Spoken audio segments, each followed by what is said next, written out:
I don't know how a parent survives. I'm watching these three gorgeous kids. If you're a parent, you're saying to yourself, for the grace of heaven, that isn't my child. And then you understand that if it were your child, you would cry forever. You would weep forever. This is Shalom TV's Evening of Solidarity with the people of Israel, as we pay tribute to the people of Israel while we memorialize the three Israelis who lost their lives, who were murdered, by the way. You know, they didn't die, they didn't lose their lives, they were murdered. And we remember them, and we remember their parents and their entire families, and we want the people of Israel to know, as Americans, and as American Jews, we are with them. And that's what this evening is. It's why we're doing this evening. And I have no idea how many of you have spent the entire night with us. My guess is there's some of you who came in, came out. Doesn't matter. For those of us who are here, for me, this was very important to me as a statement of what I wanted Shalom to be, Shalom TV to be and to say and to stand for. And all of you who have called, the calls were wonderful tonight. All of you who have called and also said some very lovely things to me. But your calls, as well as the calls of the Jewish leadership and Micah Halpern's contribution and the extraordinary contribution that we just heard from Ran Eliran, all of you have made this more than I could possibly have dreamed it would be. So I thank you very, very much. I've mentioned now a couple of times that I had this wonderful conversation earlier today with another one of the great leaders of the Jewish world, Abe Foxman, who is the National Director of the Anti-Defamation League, ADL. And he was with the families this past week. He just came back from Israel. And he was kind enough to go out of his way. He really went out of his way to make sure that he could participate tonight with you and with us here on Shalom TV's Evening of Solidarity. Here are the thoughts of Abe Foxman. Joining us. Yeah, I was in Israel from the date of the kidnapping till this Friday. Yes. I had the privilege of visiting two of the families, and what I then said was that we went to give them a chizuk, strengthen them, and one walked out, in a sense of awe for the strength that they exuded and they gave us.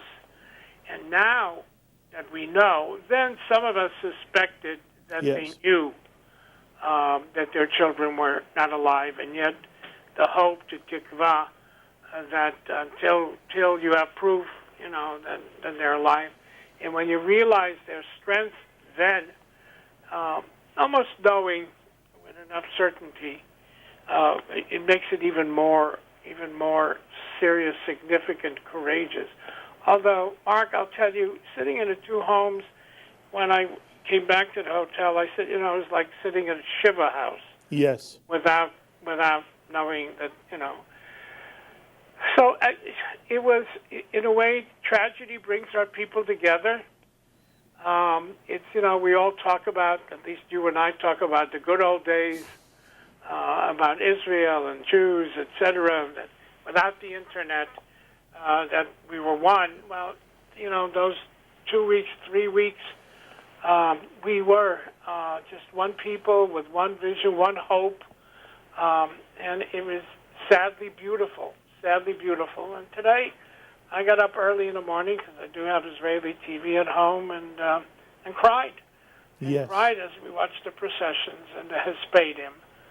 And it's just, enough of enough. Abe, what was your sense of the mood of the Israeli people? I mean, I've not talked to anybody but you who is literally in the homes of families who are going through this torture, but you also were in the streets, you were in hotels, you were in the market. What was the mood on the street? Somber but hopeful. The instantaneous demonstrations, the signs, the flags, very, very hopeful. And I remember I came to the Frankel home, and I waited as a delegation of kibbutzim from the left were there, just not only saying we're there for you, but politics doesn't matter. We'll be there with you. We'll stand with you. It was, the beauty was to see the secular and the religious, to see the political left and the political right so united. Yes. I haven't seen that in a long time. Yes. I sat in a home of in Talmon, and a soldier came in from the settlement, and he came in at night. He was out in Hebron, and he came because this is his home in uniform. And he said to the parents, he's Orthodox, and he said, we don't understand what role God set out for us.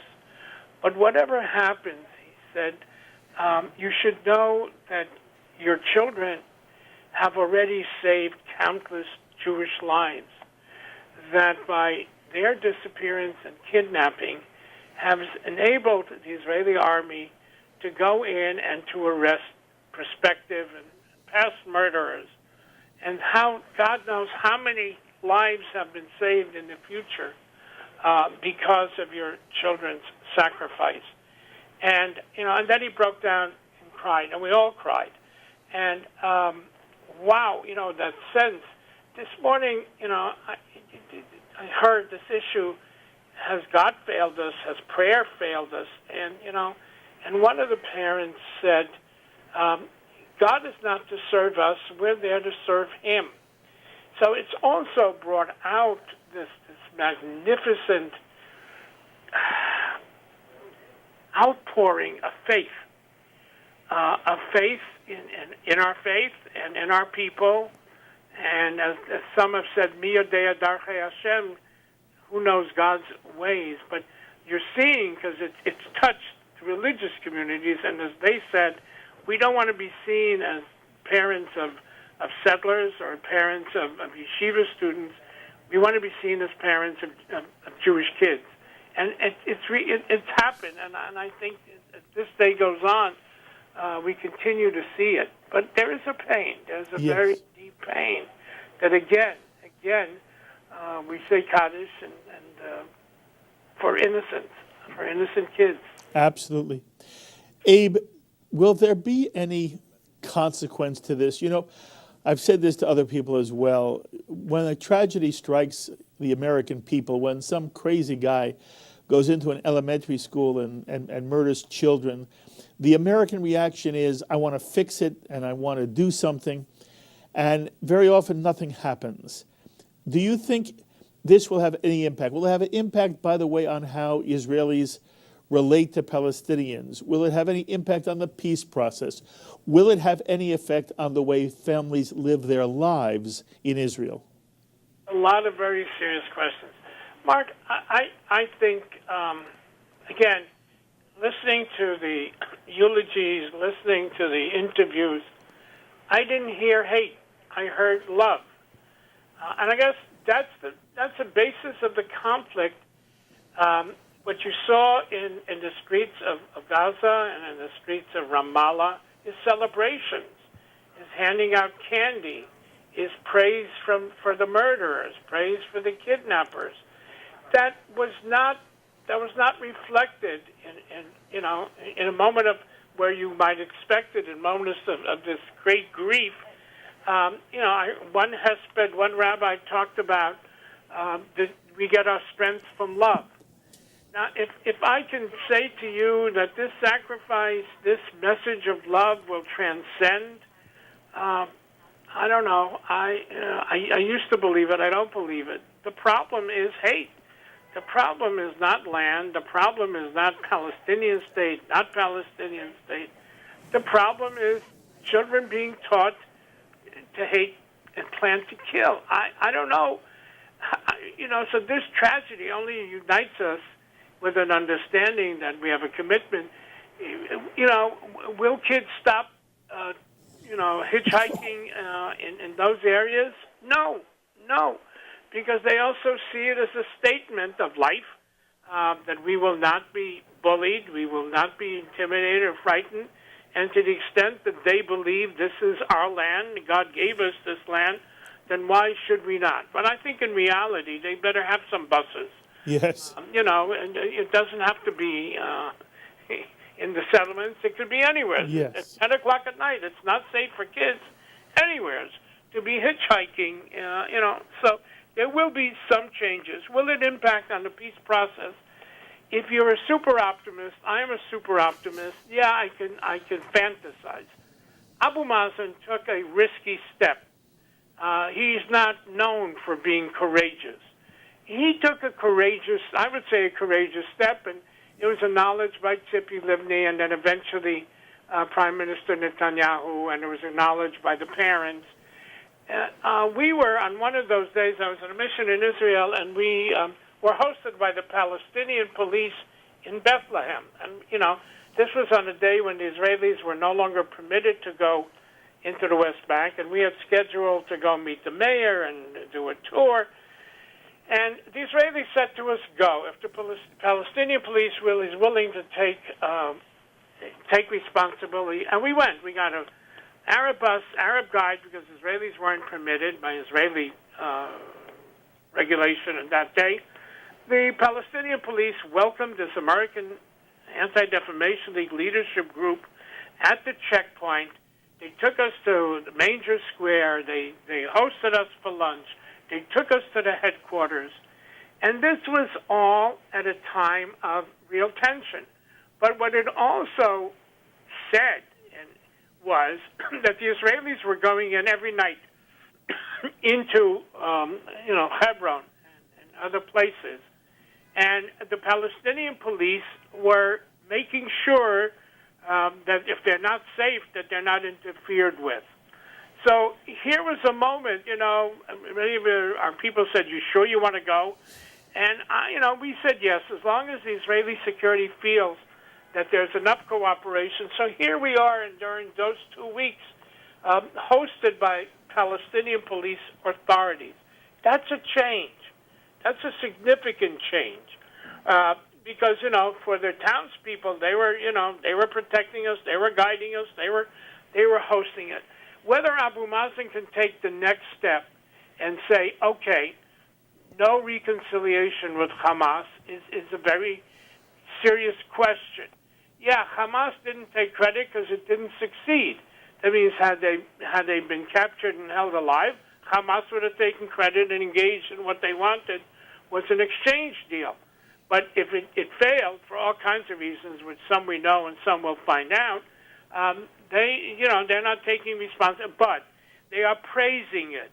They're saying these people are heroes, etc.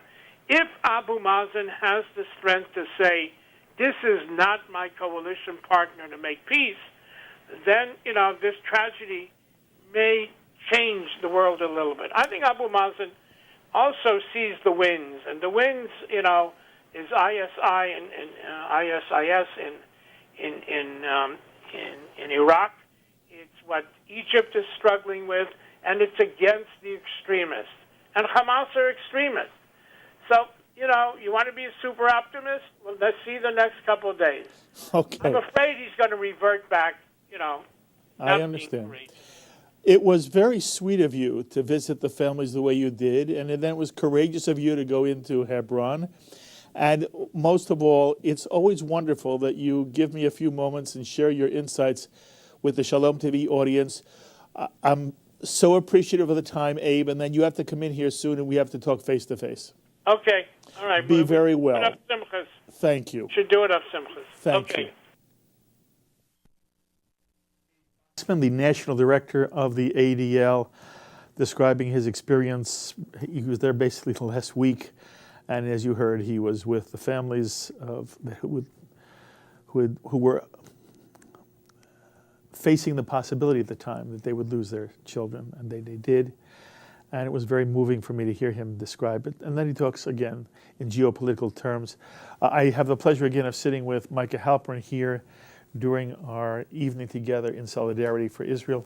Any thoughts? Again, it's not about critiquing Abe, but did it spur any thoughts of your own? Well, he's a realist, and that's the nature of Foxman's great leadership. So he's not an ideologue, he's a realist, and that's how he accomplished all the things that he's accomplished.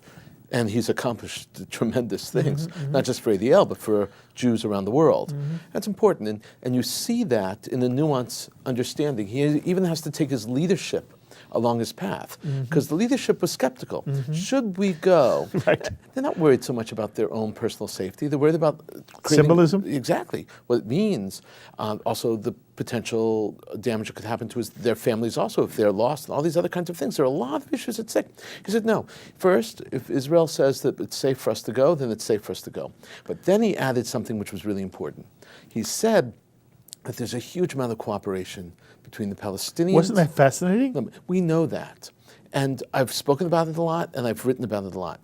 And in these last 18 days, 19 days, especially during this crisis, there were things that were said publicly by Abbas, which were very important. And also, by the way, Foxman speaks about a guy by the name of Abu Mazen. That's his nom de guerre. His name is Abbas, and his popular name is Abu Mazen. So don't be confused. Your viewers, it's the same person. It's the same person. So that said, it's important to sort of see that indeed there are certain things you have to say publicly to one group, and you have to say another thing to another group, and there are other things that happen behind closed doors and behind the screens. And that's exactly what we see here.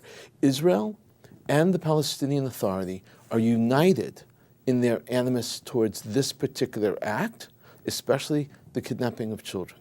And that should be absolutely clear. And as a result, the Palestinian Authority helped and aided in many ways the search that what was going on. Okay, I have only one question. There are people who said in the Jewish community, if there was this unity government, and on June 12th, these boys were taken, why didn't Abu Mazen, why didn't Mahmoud Abbas pick up a phone and say to whomever his counterpart is within the Hamas world, I want the boys back. Where are they? I'll tell the Israeli army. Why did it take 2.5 weeks for us? And it didn't seem like Mahmoud Abbas had the power to affect any kind of handover from Hamas.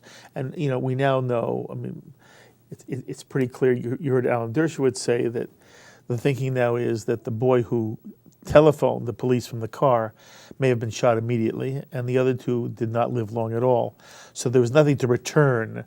At the same time, however long it took, there's question as to why Abbas couldn't make it happen quicker. What's your sense? First, I want to answer the issue of return and all these other issues connected to it, and then I'll deal with the strength of Abbas. And I do not want to be considered the defender of Abbas. That should be clear also. And I'm put in that position sometimes just to give perspective. It should be noted that even 3 dead Israeli children are important leverage elements for Hamas. And that's one of the reasons why it was so important even to find those the bodies of those children, because the bodies of those children could be exchanged for many, many, many prisoners in Israeli jails. And if we had not found them.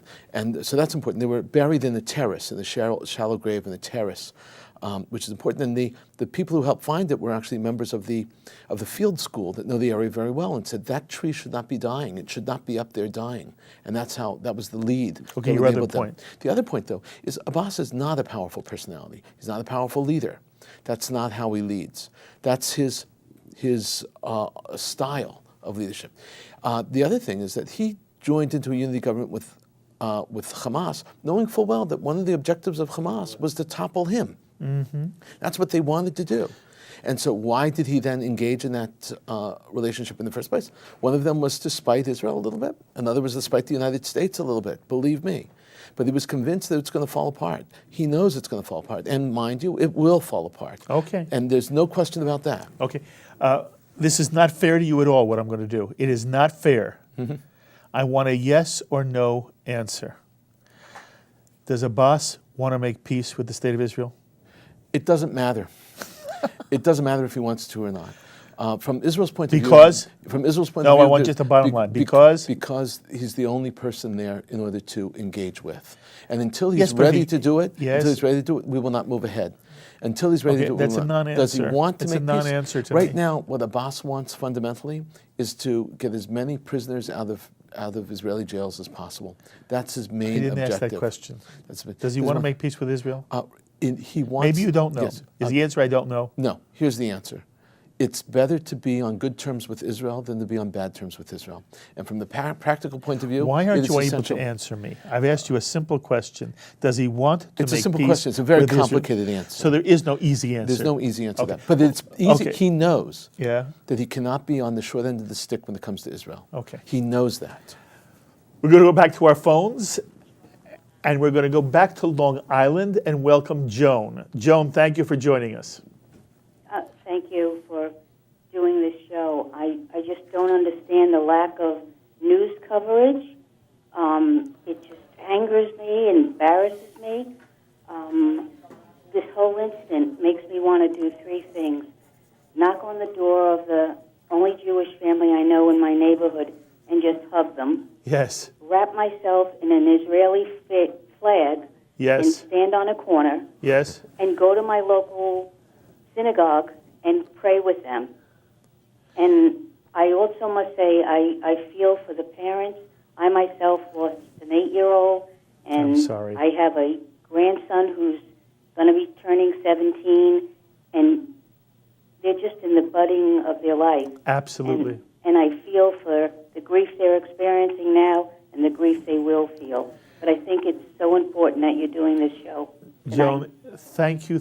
And I want to put my arms around you and hug you in the Israeli flag. Thank you very much, darling. We're going to Rockland County, New York. Jerry, thank you for joining us. Hi, Rabbi. Hi. I joined a little late, and I just have one main question, and I hope you can answer me. Somebody else might have asked. When the boy called to say they were being kidnapped, why wasn't he taken seriously? I know that happens in New York, and boy, do our cops move fast. My heart goes out to these people.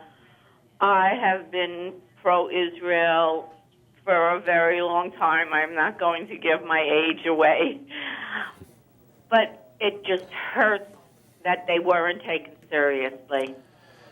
I understand completely. I'm going to ask Micah what he thinks the answer is. You know, there are many Jews who were very troubled by that part of the story. The report was that one boy was able to somehow, and you even said we now have the equivalent of the 911 call. And for the way it comes back to us is the police didn't think it was for real and didn't think so for many hours until somebody complained that these boys were missing. Do you want to talk about how that happens in real life? Let me just begin by saying the police began an investigation and have come to a conclusion already. Many people are being punished, being fired, being disciplined, and the recommendations were actually brought directly to the families even today, and that's important too. And the superintendent of the police has actually stepped in and said the recommendations weren't serious enough, weren't severe enough, and I'm going to even give more severe things on the people. But let's just hear what happened. A soldier was manning the phone. His name was Udi, and we hear that in the recording. And then we hear the voice of one of the boys saying, "They have kidnapped me. They have kidnapped me." And that's important. And it's audible, but it's hushed. Then we hear the kidnappers shouting at the boys to put their heads down. Now, what happens then is very important.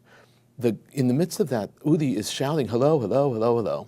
And then after that, he calls back that number 5 to 8 times, trying to get that number back, but it doesn't come up. He then runs to his supervisor. Remember, he's a soldier. He's just manning the police phones. He runs to his supervisor, who says, at that point, she says, it's not, it's a joke. It must be a joke. And it's let down at that point. So it was her error. It was her error. And all the errors beyond that, because it should have went right up the, okay, he did exactly what he was supposed to do. And that was an issue. It is a tragedy. It is. It is. I don't know if it would have made that much of a difference.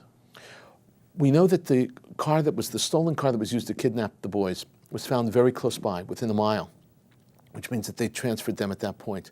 Were they alive or dead at that point? I don't know. Right. I don't know that. But I can tell you that they burnt that car, and that car was found actually by the Palestinian police found that car and alerted the Israeli authorities to it. Again, part of the relationship, cooperation relationship that we were talking about. Well, one that is not often broadcast. One more phone call. Rhea from Briarcliff. Rhea, thank you for joining us. Well, thank you for giving me the opportunity to participate in the show. The reason I'm calling is I had a lot of different emotions. I had sadness, I had anger, frustration, bitterness.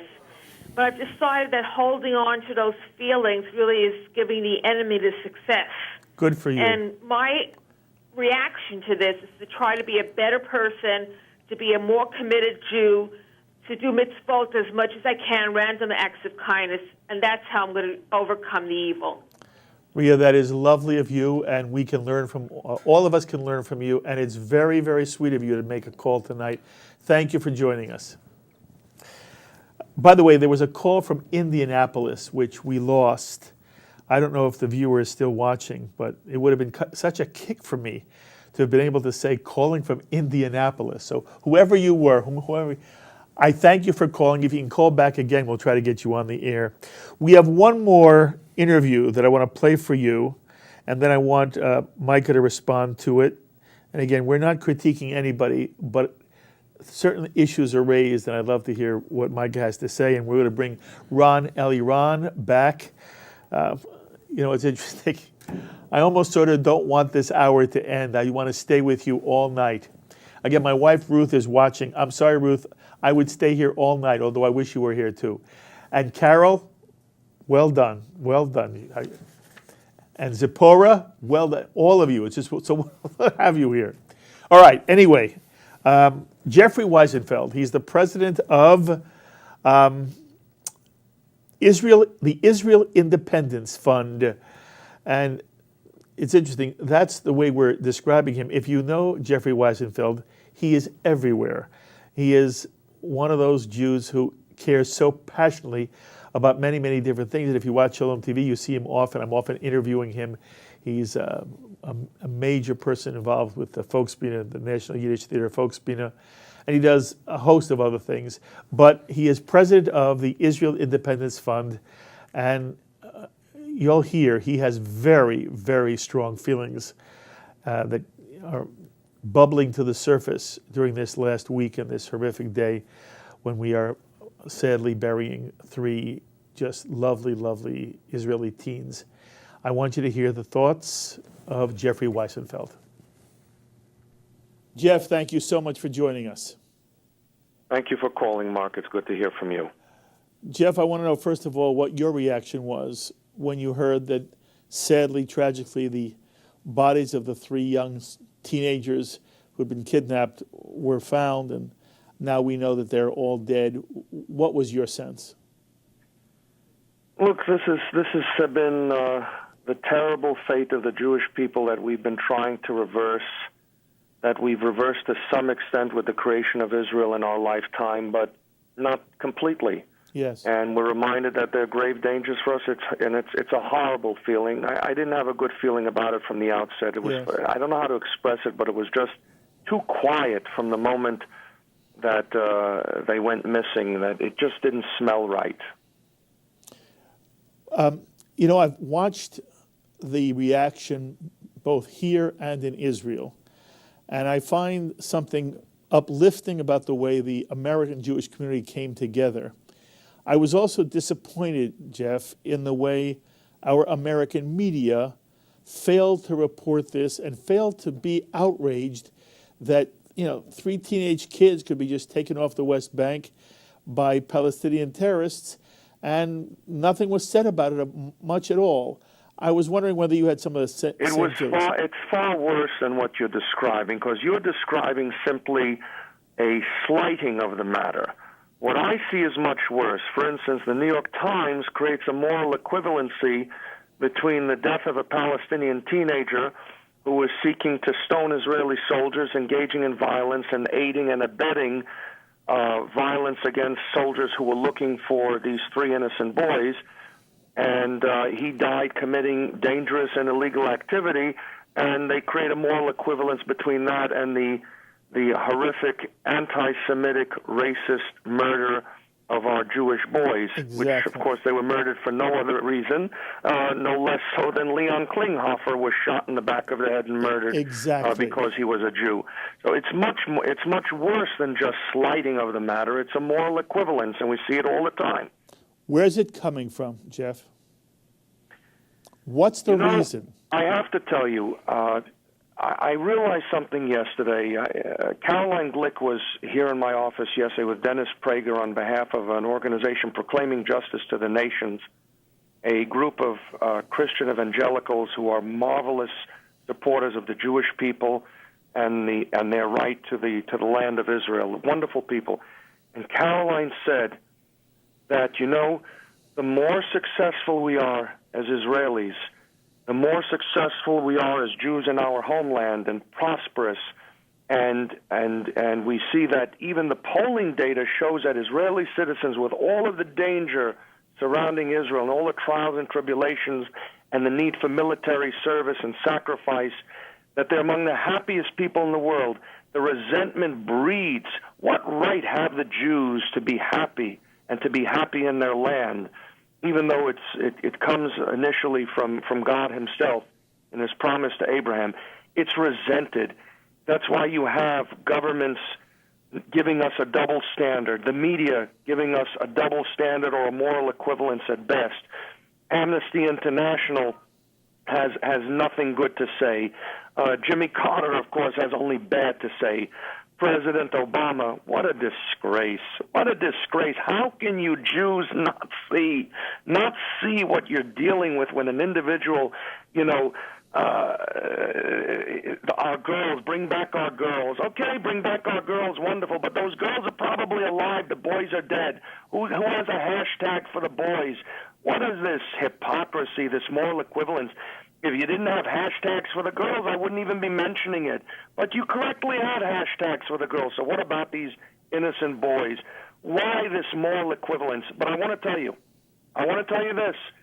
I'm not a military tactician, but I understand enough about these matters. Right now, I don't know how Israel is going to react. But if it is less than the decapitation of the Hamas leadership, we will get nowhere. This is akin to getting rid of cockroaches in one room of a house, and they simply go to other rooms. If you don't decapitate the heads of Hamas from Hania on down, this will not end. This will escalate. This will escalate. This is their way of life. They live from murder, from hatred. They raise their children in this manner. This is what they've decided is their destiny. Mm-hmm. I want you to contrast it now with any sense you have of how the Israeli people have coped and tried to deal with this tragedy. What have you seen? What have you heard? What has moved you?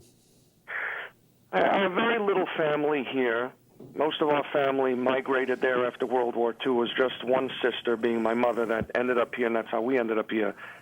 And they're a mix in Israel of very, very secular and traditionally religious. Across the board, there is no difference from the secular to the religious in their feeling towards these boys. You'd have to be an extremist mental case to be an aberration in the Jewish state to not feel extreme heartache over the murder of these boys.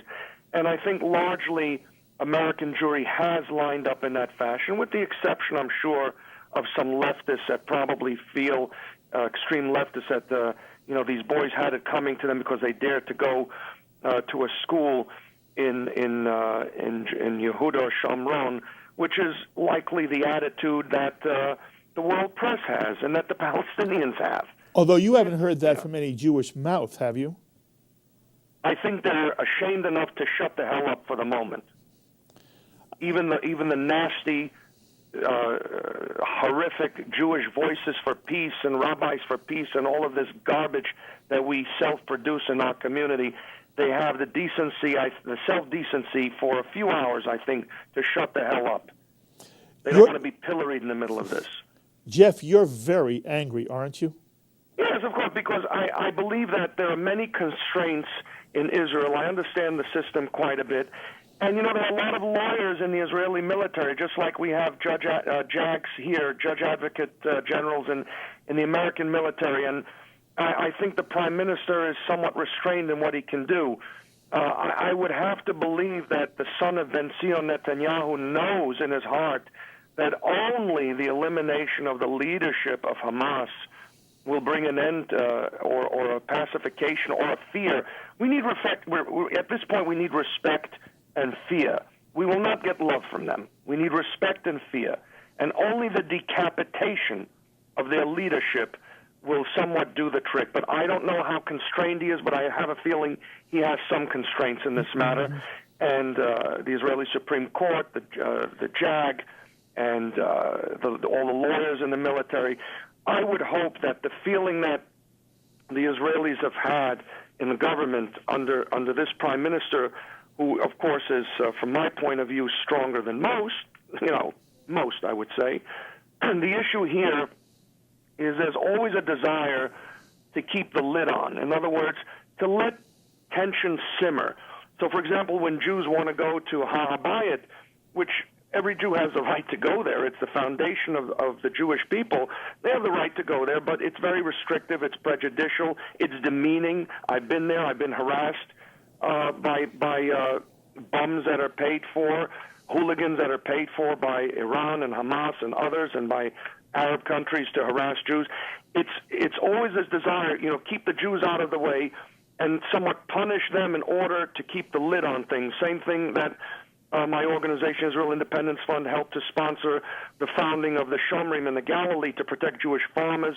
They don't, the government was not sufficiently protecting them from the burning and destruction of their farms by radical Arabs because they want to keep the lid on things and not start riots in the Galilee. It's time to fully stand up for the rights of the Jewish people. We've seen that showing weakness and showing a desire to let things simmer, with us being in the pot simmering while they're stoning us from above, that option doesn't work. Mm-hmm. And again, I cannot tell the Israeli military what to do. It's not my place.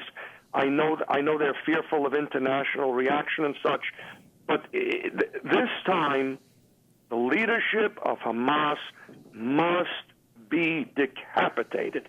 Decapitated. There is no other way to have even a smidgen of a chance to bring this under control. We will not get love. There's no settlement in my lifetime, probably not in my child's lifetime, and not in most of your listeners' lifetime. Therefore, we have to garner respect and fear from the enemy. And the enemy, they are. They want peace. We can have economic peace. We can have economic cooperation, build companies like SodaStream for good Palestinians who want to make a living, who want to have a home, who want to have a peaceful life. Absolutely. For Israeli Arabs who are loyal citizens, Druze citizens, absolutely. But these people and those that they send out with suicide belts and the mothers and fathers who worship them as martyrs, their leadership must be completely, totally decapitated. Jeffrey Wiesenfeld, I always am happy to hear what your perspective is, and you're always so kind to share it with our Shalom TV audience. Thank you very much, and we'll see each other very soon. All the best, Mark. I wish we had better things to speak about. We will next time. Thank you, Jeff. Bye-bye. Bye-bye. Jeffrey Wiesenfeld, the president of the Israel Independence Fund. So, Micah, Jeffrey's whole point here is that the head of Hamas must be decapitated. And you heard somebody very angry, and I thought it was very important that a certain kind of anger, and you talked about this before, is not only understandable, in some ways it's justified. And on the one hand, we saw mothers who, it's hard for me to understand, because what I really mean by that is it's not the way I would have reacted. You know, if my child, any child of mine, were in this kind of peril, I don't know how I could have gotten through the day, and if at the end I lost them, I would be devastated beyond. And I don't know that I would be, you know, I would want retribution as such. But I believe the Israeli people have a right at some point to be angry. And so what you hear from Jeffrey is sort of the extreme end of that anger continuum, and this idea that Hamas is really the villain here and that the head of the snake has to be cut off. I want you to comment on, when you hear somebody say that, what your thoughts are. Well, firstly, I think he's justified. Not only justified, I think it's natural, and I think it's important. There's a lot of anger. There's anger, rage, frustration, almost to the point where say, why did this happen when it could have? Remember, Israel has already engaged with Hamas more than once. But that's not the point. The point is not that anger should be justified, because anger should be justified. The point is, should you make a decision and a policy based on anger? Or in the midst of anger. That's my point. I'm not saying don't be angry. I'm not telling Israelis or American Jews or anyone, for that matter, not to be angry or enraged by this. I'm saying the policy of Israel should not be determined in the midst of that anger, because the policy fundamentally has to help and assist Israel. I do not believe that he is wrong by suggesting that the heads of Hamas should be eliminated.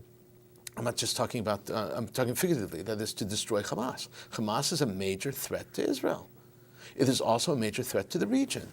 I'm not disputing that at all. I'm disputing right now doing it, because we have to think about the larger picture and must act appropriately. Is the Prime Minister being limited by that? I think he's a very mature thinker. I think that he will determine properly, along with the aides that he has around him, who are very capable. That said, there are people who are demanding action to be taken now. And that's hard to do. So as a result, you have prolific statements by people that sound so powerful, but they're not necessarily advice for policy. Now, there is something that Golda Meir said, and I think it's worth thinking about for at this moment. She said, we will have peace when they love their children more than they hate ours. And in other words, that if they want to kill us more than they love their children, we're going to have problems. And that's exactly the dilemma that we have right now, that there's an embracing, and Dershowitz spoke about this, and Foxman referred to this also, that you have a whole movement of people and parents and tradition and culture and education that embraces killing people, especially killing people they disagree with. In this particular case, it's killing Jews and Israelis. And there you have a problem. So that needs to be changed. All right, we have one more segment here where I would love to still get some of your phone calls in as we near the end of our evening together. And again, Ran Eliran has joined us, and in a few moments I'm going to ask him to do a couple of songs which reflect the mood and also suggest where the mood might go, but not yet. Right now, we're going to put the phone number back up on the screen, 201-242-1142, and we'll take some phone calls. And Indianapolis, if you're still around, I want you to call back, because what a kick. It would be nice to have Indianapolis. I didn't even know we were being watched, although the truth is we're being watched online all over the United States, so anybody can call from anywhere. And we had a call coming in from San Francisco that we weren't able to connect with, so that gives me a kick. 201-242-1142 if you want to join the discussion as we wind down we have been together since 6:30 tonight, and the whole idea is to be together, to create a community for you. There are many of you who simply don't have any other place where you can go and feel connected to the State of Israel, as well as to the Jewish community here in the United States. So I'm thrilled, and I'm thrilled all the people joined, and I'm thrilled that Micah and Ron are here as well. We're going to go to Miami Beach, is that right? Yes. Hello, Rabbi Golub. And your name, darling, is? Iris. Iris from Miami Beach. Where do you live in Miami Beach? Collins Avenue. Very lovely. And how do you watch Shalom TV? I watch Shalom TV on cable, on broadband cable here. Atlantic Broadband. I'm thrilled to hear it. How would you like to add to the discussion, please? Well, I'm really calling you tonight to let you know how sad we are here in the South Florida area about these three beautiful young men that were killed. Yes. And also to ask you, what can we do to show our sadness to Israel? What can we do? By the way, when you say what can we do, it is a very profound question. And you know, on the one hand, it's easy to say, well, support the state of Israel. And in some ways, that's true.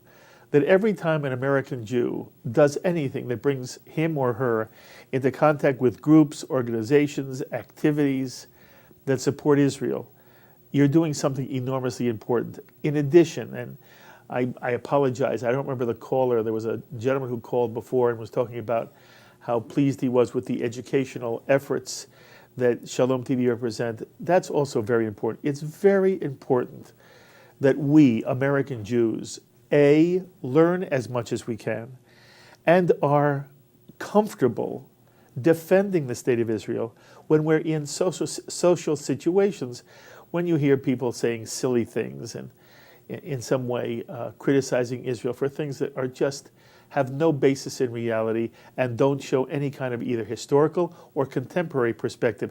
So my own reaction is be involved with any kind of groups you can, become as well versed in the information as you can. You know, help me here with Shalom TV. I believe Shalom TV does something extraordinary in sensitizing people who are they're very good people, but they've never had an opportunity to learn or to understand the breadth of perspective that's necessary. Help Shalom TV. But look, you're an Israeli. Here you have a lovely American Jew saying to you, I want to support the state of Israel.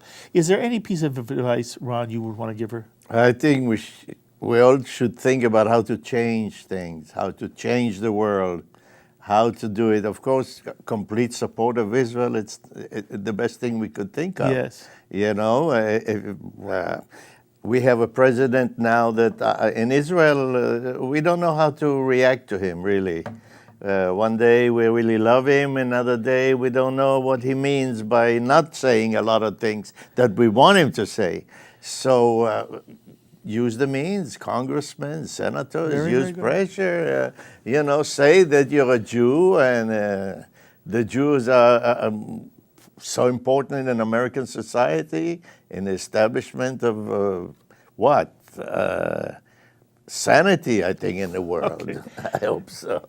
You know, just 10 seconds on this. What does an American Jew do to support Israel? In a day and age where you can hide behind your computer screen and not step out, the most important thing you could do is to stand up and be counted. Lovely. Say, I'm involved. Yes. I'm a part of this community. Yes. And the community itself is greater than simply you and your computer screen. Yes. And then your family and their phones and their iPhones and everything else. He really suggested the song, which is perfect. Oh, you have to wait. You have to wait. Oh. By the way, I want to say one more thing. Visit Israel.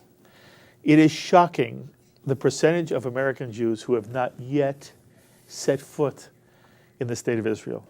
And, you know, I teach this all the time. In my mind, every American Jew has to be in Israel at least once. And once you go to Israel, it changes perspective. And you have the right to have your own perspective. No one should tell you what to think or what to feel. But you owe it to yourself and you owe it to your Jewish identity to have at least experienced the state of Israel. So that's another thing I would mention. Do I have someone else on the line? We're going to go to New Jersey. Richard, thank you for joining us. I'm 67 years old in Jersey, and I remember Ben Gurion, I remember Golda Meir. This is a Labor Party. And when terrorists struck Israel, they returned with a hammer. They wouldn't have bombed 34 empty buildings. They would have been 34 buildings full of terrorists. And Israel would have gained the respect that they need in the idea of defense. The same thing when a Jew is killed anywhere in the world. The terrorist was looking over his shoulder because Israel would show up and he would die. And you don't see that in the government of Israel when they're not acting from strength. They seem to be acting from not from strength. Richard, there are a lot of people who I think see it a bit differently and feel that Israel now does react when it has to react. It took a long time to go into Gaza, but it seems to me that every time anybody now does something to hurt the state of Israel, the Israeli government's pretty quick to jump on it. Can I say something? Sure. He's talking about the times of Golda and Ben-Gurion. The world was different. Yes, it was a different world. No, there was The no world television may be different, but cameras. The terrorists are the same. You have to strike back with a hammer. Believe me, the hammer is right there, except you got to be careful that the television cameras of the world don't see it. Today, everything is exposed. It's not the same way, believe me. People are tough, and you don't even know where they get because they don't tell you about it, where they get. But I understand and I appreciate the sentiment, Richard, very much, and thank you for calling us. Just one moment. Yeah, there are actually plans. There are plans to invade Gaza. That doesn't mean that they will. Yes. Those plans are in place. And so the question is at what point and what time and what precipitates exactly the involvement. Do we have one more call? I think we have one. Okay, we stay in New Jersey. Michael, thank you for joining us. Are you there, Michael? Michael may have left. Lost Michael. All right. Yes. Hello, Mark. I am a very fan of your show. Thank you, Michael. I came to this country 35 years ago. My question or a comment I would like to make is, this country is going nowhere with the present president of the United States. Okay, hold on. Jan and Carol, I appreciate the call. Listen, Michael, I love the fact that you love the show, and on a different evening, I would love this kind of call.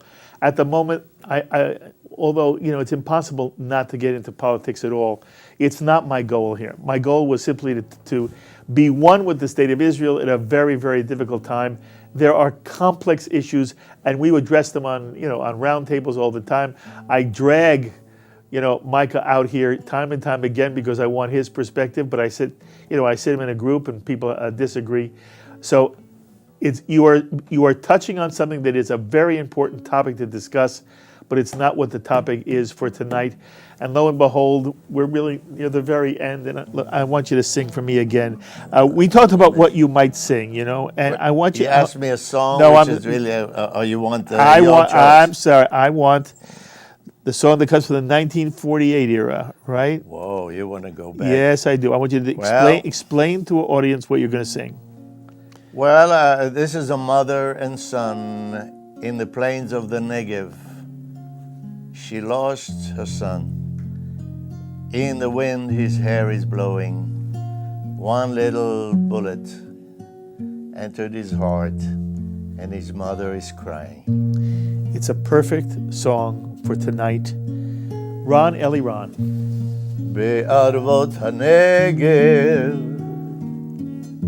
מתנוצץ הטל, בערבות הנגב איש מגן נפל, לא נושם הנער ונדם הלב, את בלורית השער רוח תלטף, לא נושם הנער ונדם הלב, את בלורית השער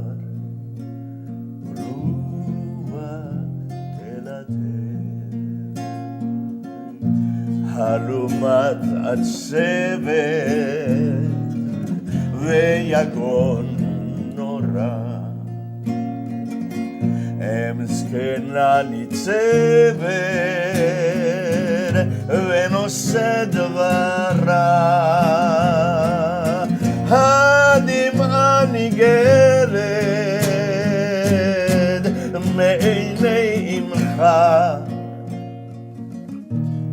בכדור עופרת ויפלח לבך הדמעה ניגרת מעיניך בכדור עופרת ויפלח לבך.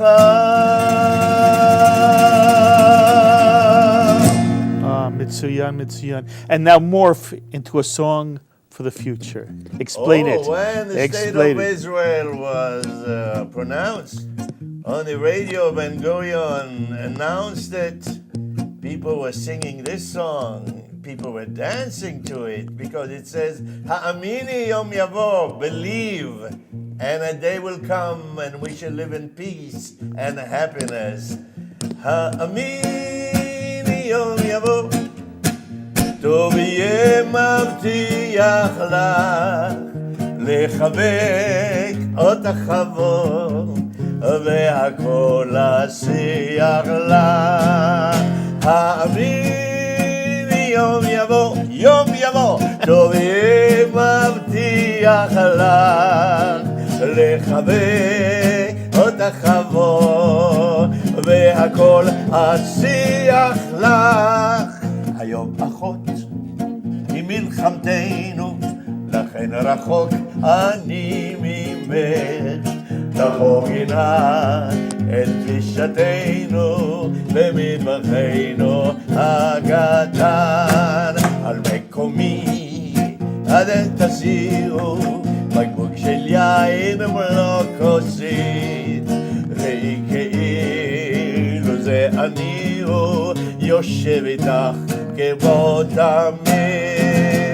האמיני יום יבוא טוב יהיה מבטיח לך לחבק אותך חבור והכל אשיח לך. האמיני יום יבוא טוב יהיה מבטיח לך לחבק אותך חבור והכל אשיח לך.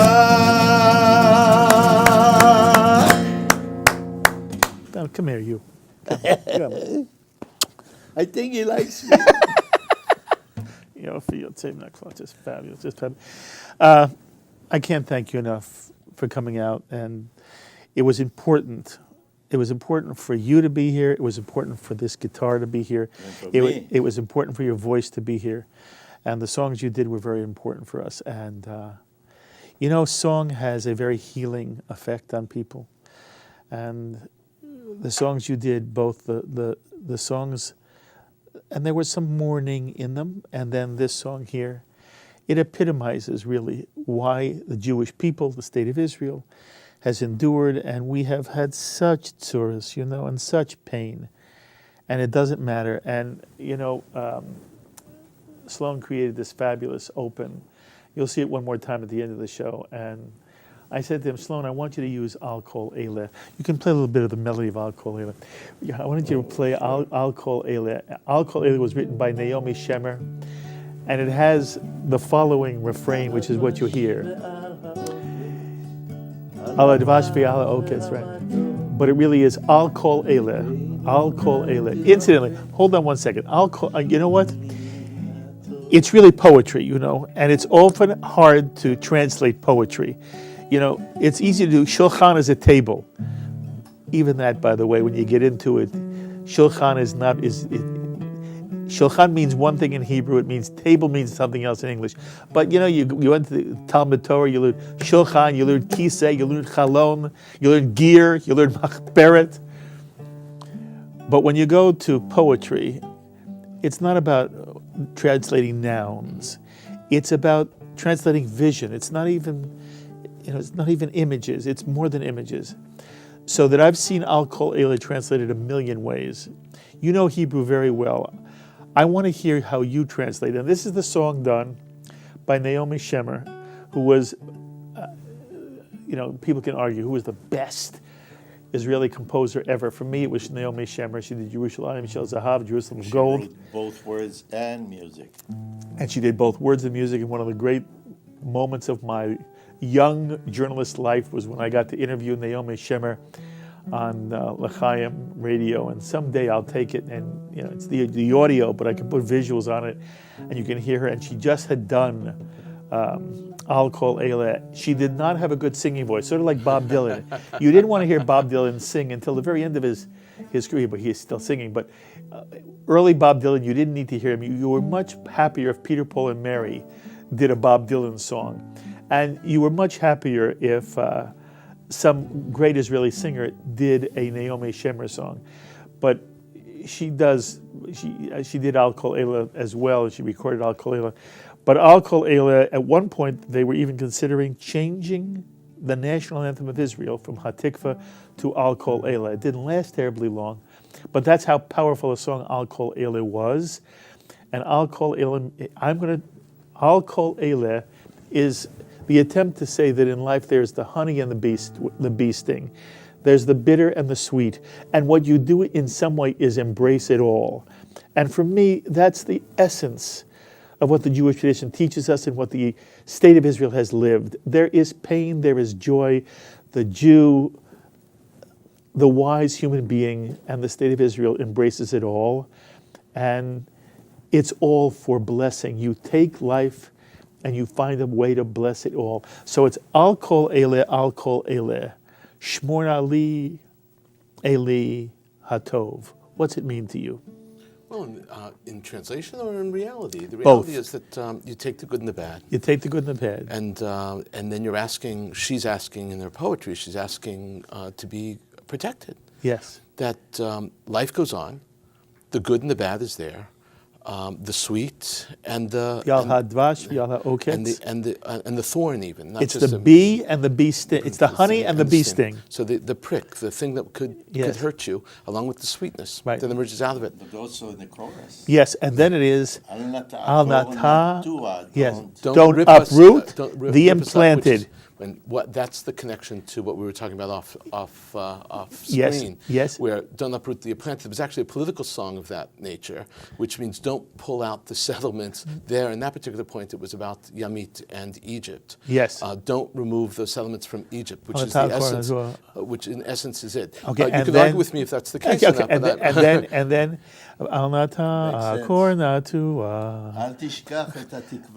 Don't forget Hatikva. Don't lose hope. Is that the better translation? Yeah, don't lose hope. Don't lose hope. Right. Not don't forget, but don't lose hope. That's lovely. It's because ultimately it's a song about hope. Okay. Because it's a song on everything. It's all about the future. Yes. That's what the beauty of her writing is. Interestingly, she wasn't a good singer, but when you went to her concerts, it was a sing-along. Okay. It was a sing-along. That's right. With She was brilliant. She played. Anyway, played the piano. that's why we chose. That's why we chose I'll Call Elyal as the theme. Today it's all about the bitter, but you also find in these young people a certain kind of sweetness and a hope for the future. And it's the song that Ran Eliran did at the very, very end. Which camera should I go to? I want a camera all by myself. Here we go. Here we go. God, it's okay. It's okay. Is this me? Okay. Okay. It's been an extraordinary night. There are so many people to thank, and again, this is true. If you watch professional television like Shalom TV or channel, AMC, whatever, you can see a long list of credits. We don't tend to do it, but there are so many people who make this program possible. I want to tell you that Sloan Copeland is a genius director here who has created a look and a feel for Shalom TV, and so much of the goodness of Shalom TV is because Sloan cares so much. And then there's Serge Goldberg, who is our production coordinator, who puts all of these things together and does a fabulous job. You hear me mention Sloan and Serge all the time. You hear me mention Carol Lilienthal, who produces so many of the programs that you see on Shalom TV, and she does a spectacular job. And she runs and runs and runs and gets it all done marvelously. Jan Weiss, in many ways, she's the soul of Shalom TV. She stands with me every single day, and she was marvelous tonight, helping to make sure this show got done in the right way, because there were complications, but Jen, you did a fabulous job. All the people who called in, I can't thank you enough. And starting with Jerry Silverman, and I don't even know if I'll remember him by heart, but Jerry Silverman, and then Russell Robinson came on, and Steve Gutto came on. You just saw Jeff Wiesenfeld, Alan Dershowitz comes on. And who am I forgetting? We had some other, Abe Foxman came on. Everybody who called in, it was so gracious. Michael from JCRC, Michael Miller, so all of them, just wonderful. And of course, Rabbi Avi Weiss, who was spectacular. And then Phyllis Chester also. Danny, no, they didn't come in. So lo and behold, also these two guys right here. Ran Eliran for making sure he was here, and he did this as a favor to me, and I'm very, very grateful. You did a favor to me, believe me. Thank you. It was important. And Micah Halpern, who you now see on Thinking Out Loud, which is going to be a major program on Shalom TV, and I find his analysis in some way unique in the Jewish world. Thank you for always being with me. And that's our program. The programs that were scheduled tonight will be on tomorrow night. Thane Rosenbaum and Peter Beinert in a fascinating discussion that was taped before this event, but you can see it tomorrow night. In any case, my thanks to all of you. You. Shalom TV is all about you, and it's for you. Until the next time, I'm Mark Golub. Be well, my friends.